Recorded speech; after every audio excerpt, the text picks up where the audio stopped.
That time I had to SSH into a Roomba to fix a VPN issue by use of VPN. It has been a while since I posted a story, but this one came up in conversation the other day and I figured it was worth sharing. Back during COVID, when everyone was working remotely, I had an issue escalated to me from our help desk. They'd already gone through the usual steps repairing the connection, reinstalling the client, testing other credentials, but nothing worked. The user would hit connect, enter their password, and the moment it connected, it would immediately disconnect. Now, I've learned not to blindly trust. I already tried that because I've been burned before when someone skipped the less obvious step. So I started checking things myself.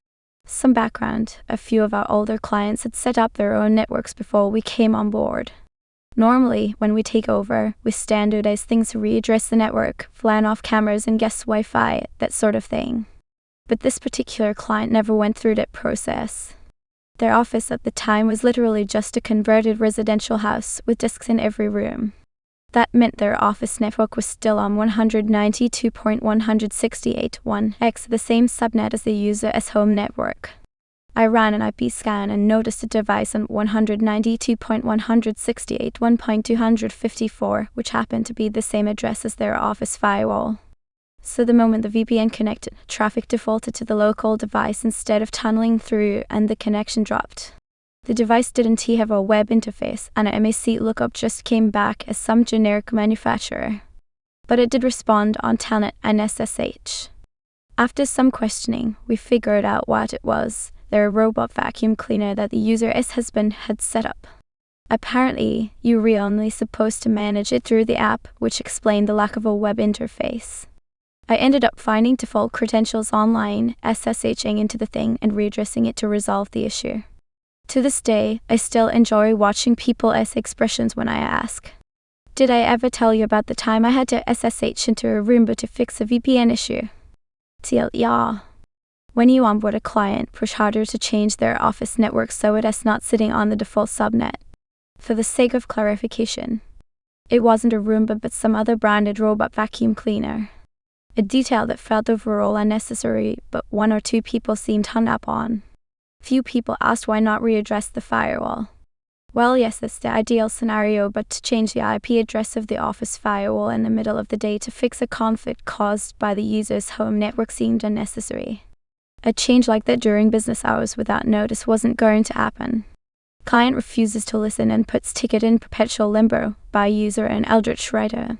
I work for the state doing IT work for other state gov offices. Specifically, my team handles phone support, Teams phones, VoIP phones, occasionally headsets. Usually it is pretty bland stuff, but yesterday afternoon I got a ticket that this one office needs updates to their call tree. Basically, for those who don't know, it's where you call a number and you get the option to press 1 for X, 2 for Y. It can get a little more complicated because you can press 1 for X and then it can prompt you to press 1-5 for update. This ticket, tragically, was not a simple update, some names and numbers to account for new/leaving employees. It was a full-blown overhaul. Great. Wonderful. Perfect. I did the pass. I am able to do update names, remove/add blind transfers, etc. But there were 3 sections I can do where the gal wanted specific blind transfer lines rebuilt into miniature call trees. That is done by Highpoint. No problem. I put a ticket in for HP and they responded that they will need main menu recordings from this office for those 3 new call tree branches before they can proceed. I go on the OG ticket and explain this to the gal, that HP is working on the remaining sections as that is handled by them and not our office, what they need, and if she can email the recordings to me and I will send them to the HP tech we're working with. Simple, right? God, no.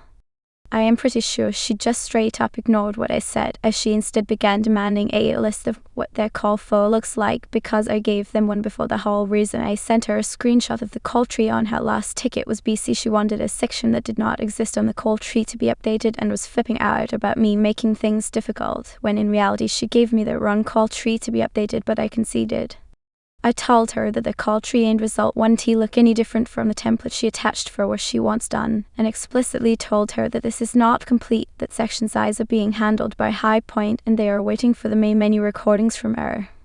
That was end of day yesterday. I log in today hoping that things will be better. What a fool I am for that. She has sent me multiple emails before I even got to my desk complaining about how the call tree isn't finished, how she needs section size updated to look like so and so, why am I sending her this if it's not complete, blah blah blah.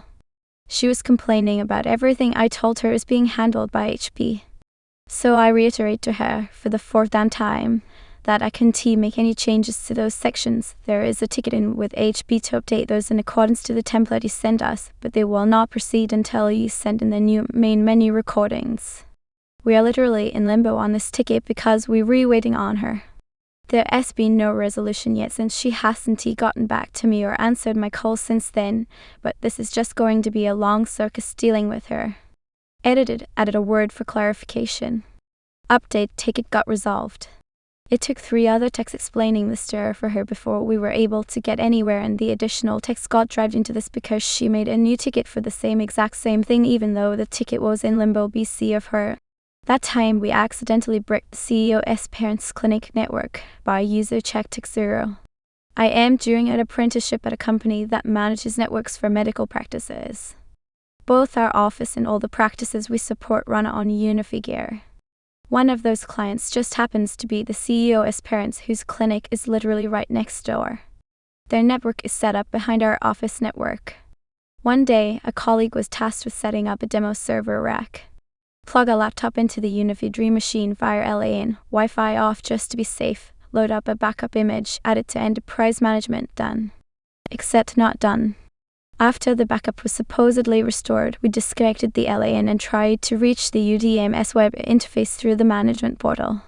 But it just didn't appear. So we kept poking at it, scratching our heads over what was wrong.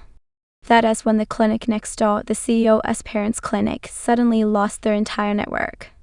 Turns out the UDM's web interface we'd been happily messing with wasn't the demo unit in our rack, nor the one providing internet to the rack from our own office. Nope, we somehow managed to connect straight into the CEO's parents' live production system, which was also conveniently named exactly like our backup, so we didn't know this and pushed the backup image there. Needless to say, nobody was particularly amused. Since that day, we use a separate Unify account which can only manage demo and other clients' networks, not the company network or the clinic's network. Sometimes I don't like helping people by user angry again. I'm not in tech support, but on rare occasions do some troubleshooting for colleagues and decide if something can be fixed in office software or needs a proper technician hardware. A colleague asked me to take a look at his laptop. His Microsoft Word is slowing down and Excel is not responding, with a very slow laptop performance. Turns out he has 10 plus Chrome tabs open, several Word windows, several Excel windows, and has not rebooted his laptop in weeks. The real trouble happens when I tell him to save and close the windows, then reboot. Conversation as follows. Colleague, but Dorgan, how do I do work if I close them? Dorgami, then continue from where you left off. Reboot only takes a minute anyway. Colleague, I need all these files. What happens if they disappear? Dorgan, that's why you should save them. Now do it. Colleague, never mind, I'll do it later. But the laptop is still slow. What did you do to make it so slow? Angry Dorgan, oh hello, you asked me to check it because it was slow and you now blame me. At that point, I told him to handle his own problems and went off elsewhere. Always refused to help him after that. I swear, some people exist to piss off others. An unusual request for new laptop power cable by user anonymous tool. First of all, apologies, as English is not my first language and this happened quite some time ago, so I don't quite remember all the details. I work as a product lead and full-stack developer in a non-profit organization based in the UK. The headcount of the entire IT department, including myself, is 15 people, compared to over 300 employees worldwide. Sometimes people ask me about all sorts of IT support requests, which I am more than happy to help with if I have the time. One sunny afternoon during lunchtime, I was approached by a colleague who had just returned from a trip to France. Let's call her Jane. Jane, hi, Anno. Do you have a spare power cable for my laptop? I desperately need one right now. Me, yeah, you could submit an IT ticket request and someone will be able to help you with that. Did you lose your power cable? Jane, well, no. I was back in France to spend time with my father at his house. I realized that the EU plug does not match the UK power cable, so I asked my dad for help. Leave okay. So you forgot to bring it back with you? Jane, well, no.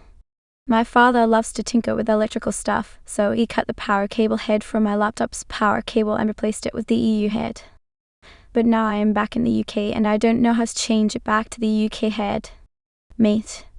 One moment please, as I immediately run to ask one of my colleagues who's in the IT support team to come and hear this amazing story himself.